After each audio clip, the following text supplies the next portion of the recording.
Ole, you said before the game it was an opportunity. Just how magnificently did your side take it? Oh, of course, when you come away with a 2-0 win, another clean sheet and a performance like this, you're delighted, of course. We knew it was a challenge. Of course, the first goal dictates a lot of what's happening out there. We could play more on the result. I didn't like us coming into half-time. We played too much on the result that we were winning. Second half, again, we got on the ball a bit more, and what a second goal. Fantastic. Was everything about you today what was missing in the previous 3 games?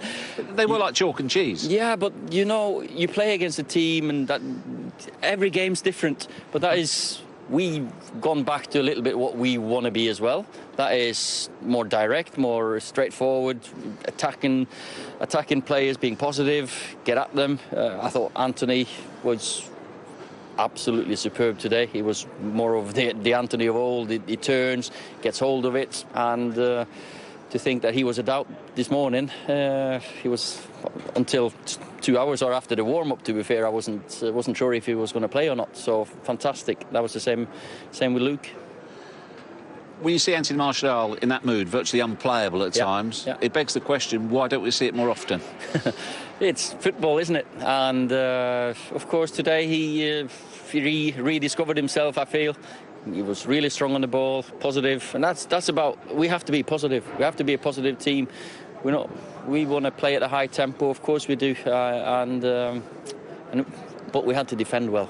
You've got to defend so you can attack spaces that appear. Was there a collective hunger there today for all to see? Yeah, we have to be. No one in the world of football, no team has got a chance against them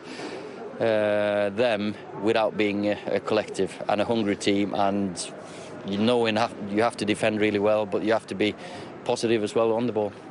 What did you say about Dean Henderson's second clean sheet and also his part in Luke Shaw's goal? He's top. He's just growing, mature, getting more and more mature. So very, very happy with him, and just his presence out there. You know, there's a future top keeper there. Realistically, was this terrific 3 points as it was today about securing Champions League football rather than chasing Manchester City down? Or do you still have hopes? No, we just take one game at a time. Of course, they're too far ahead to think that we should catch them. Last year we caught 15 points up at Leicester, but of course these are a different proposition. They've been excellent, and even today, you know, they do put you under so much pressure that you see you playing against a very, very good team. Well done to you, Ole. Thank you. Cheers. Interesting. Martial didn't even think he'd make it after the warm-up, and he's played a big part in what he says is a collective effort. Yeah, well, it has to be. As he said, going to Man City against such a great team. I know they had an off day today, but you have to be together. You have to be a right team when you go to a place like that to get anything out of it. As we saw the clip before with almost 10 bodies behind the ball, stopping City going through the middle. That's what you need. At some point, you're going to have to dig in against a special team, but going the other way as well. Surprisingly, they were very good. We've seen the last 3 games. Hardly created a chance, really. But today, against the Manchester City team, I thought they were excellent on the counter-attack. I thought Martial was really good, as he said in the interview. He's not scored today. He had a great chance to score, but it was the other things he did. He was a real threat. He was working hard. And he has got quality. I really like him. I think he's suffered the last 10 or so games with confidence more than anything, but no, the lad has got real ability. He should have scored today, probably. Had a great chance. Had a keeper safe on the left-hand side. This is the one where really a ruthless centre-forward in a game where it could be tight. No, that could be costly. Crucial, couldn't it? That could be really costly. And he's got to still get that Michael's, that nastiness, not nastiness, that ruthlessness where if you get one chance... He's only bothered about goals and nobody else, is that what you're trying to say? Well, yeah, well, centre-forward's like selfish. I didn't want to say selfish, but yeah, that's... No, I don't mean so. No, I mean be ruthless, because when you go to Manchester City, that might be the only chance you get. And someone like Michael, they take it, they know that, they understand that, look, I've got to be ready. I've got to be ready. If I get one chance, I've got to put it away. And I don't think he's got that streak in him. But I think if he does get that streak in him, this is a lad who could score you 25, 30 goals a season. But here's the question. Can he develop that, or is it either in you or not in you? ruthless, like a ruthless attitude is in you. I don't think you can develop it. You can be a better finisher. And I actually think if he was on the other side, he would have finished it. That far post slot, he's got a little curl in finish that he's almost got to a T. He doesn't often get into this position where he's sort of inside right, and then he's either got to whip it into the far corner or go for the near post. I mean, I thought it was a far corner finish, that one, and he went for the near post. But as I say, if he was there on the other side, I would have fancied him all day long because he's got that one in the locker. And City have succumbed, Sean, to this wonderful away record that they've got now. They might have broken City's winning run, but they've 22 away from home, and they're closing in on Arsenal's record of 27. The way they play, as unfortunately City have seen today, is so suited to the counter-attack away from home. Yeah, well, they like we've said, they have the quality of players within Rashford and James today, and Martial when he plays. They have the array of attacking players to play on the break. If it comes out from the keeper, they all spin, they all go. If it's a quick break, they pop it around, they run in behind. And they're a difficult team to deal with then. They sit deep and they'll soak up pressure, especially if they defend the way they defended today, where City couldn't break them down. They was compact. Everything had to be from crosses, which they would eat up against City. So against a lot of teams, they're really going to struggle against that. How today did it finish? Well, we played a fantastic game, a lot of shots.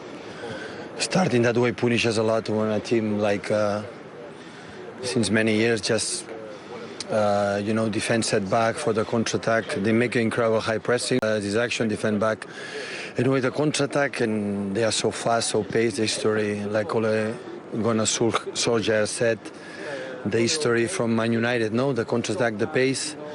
But we played good, apart the first 10 minutes.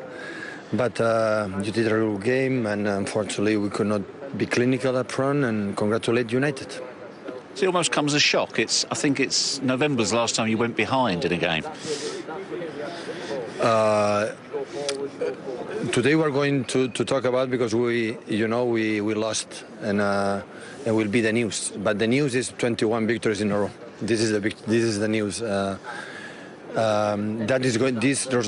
This result is going to help us a lot to understand how difficult it is. We knew it, but sometimes you have to win one game to realize. And the important is the next one, recover well, and the same way we said many times, still a lot of games to play, 30 points to play. You have to start to win again, and next game you have opportunity to do it. Did the timing of their goals make it more difficult? Obviously, the first one was in the first minute, but you get in at half-time, reset, and then concede again quickly in the second half. Yeah, it's tough, yeah. Before you have a shoot in the crossbar from Rodri, and after, the goal, they did it, so yeah, but it's football. Sometimes happen. You have to overcome. And except after the goal, it was the 5 minutes that we were not. But after that, we take the game and we play really good at the normal that we are playing. We play, for example, much better than the game against West Ham, for example, that we won. Like West Ham deserved maybe more than we got. But yeah, congratulate United and think the next one. You had words with Ole on the touchline. Was your point, look, you put the ball out, it's not up to us to wait till you're ready? No problem. It's solved.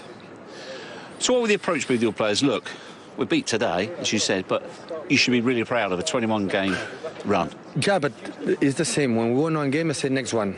This is what we have to do. Now we lose a game, it's next one. It's the same argument, and realize that when we make 21, the results we have done is we won't continue to do it. We play to do it. Will be a good lesson, no concede the goal that we concede. So when we lost against Leicester here 1-5, we give 3 penalties, again another penalty.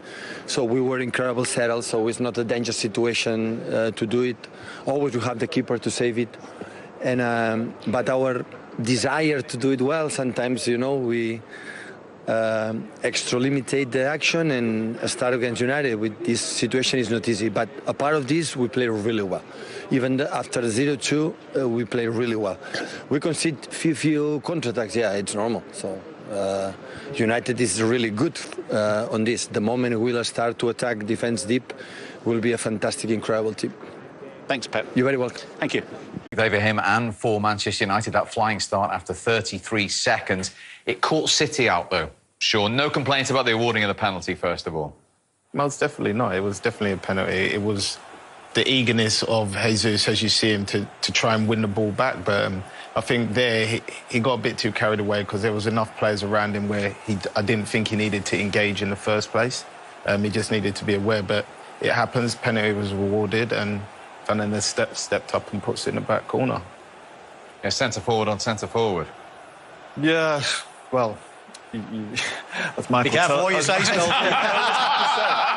I'd normally say centre forward should never tackle. Not sure you ever saw Michael tackle, to be fair. And probably that's why the most sensible thing to do. And as Sean said, he's too eager to win the ball back. He's made a bad mistake. He's given the ball away, and he's just too keen to get the ball back. And Could Ederson have got closer? Maybe kept that out, Sean? I don't know. Scholes said, like, maybe the pace took it past him, which I could possibly agree with, but I'm not a goalie. But from my view, I think if you get that much of a hand, I feel like he could have done a bit better. But it happens. It's football, and it's the way it went today. OK, and that was 18 out of 19 penalties for Bruno Fernandes. 2-0, unlikely source, Luke Shaw. It was a very unlikely source and a very good goal as well. Caught Manchester City on the counter-attack. We'll look at it in a bit more depth in a second, but good penetrating run from Shaw. Lets go of the ball at the right time to Rashford. He then gives it him back, and it's clean, this strike, but clean enough to find the corner. Very, very good goal. Manchester United have been good on the counter-attack at the Etihad in recent seasons. And how important is it that other players weigh in with goals in other areas of the pitch? Yeah, we have to. We said that, especially in the big games. Everybody seems to be thinking about Fernandes especially. Rashford and Martial, I suppose, as well. But it's nice that other players chip in. As Michael said, it wasn't the cleanest of strikes, but it comes to a few bodies as well. So, look, people need to chip in. If you're going to win big games, you're going to win against these big teams, go to City. You can't just rely on the same players all the time. And United today were very good and really deserved that. And as long as they get these players chip in, they'll win a lot more big games. Started with the goalkeeper as well, Ian Henderson. Yeah, exactly. Well, we take a closer look at that second goal because it is quite interesting. It's a free kick from Manchester City, and often you can be a little bit confused in terms of how you set up once you give away possession. You see John Stones in the goal here because he's a really important part of this move. Now, watch John Stones getting back. But when we look at this now, all of a sudden you've got 2v1 down here and you've got 2v1 on the far side, and you've got all the men. Manchester City have got men ready to press. He thinks it's going to come out here or go out here to Maguire or Lindelof. But then, as we see, we've got 2v1 in the full-back positions, and that's where it is. That's where it starts. Again, I bring your attention, John Stones here.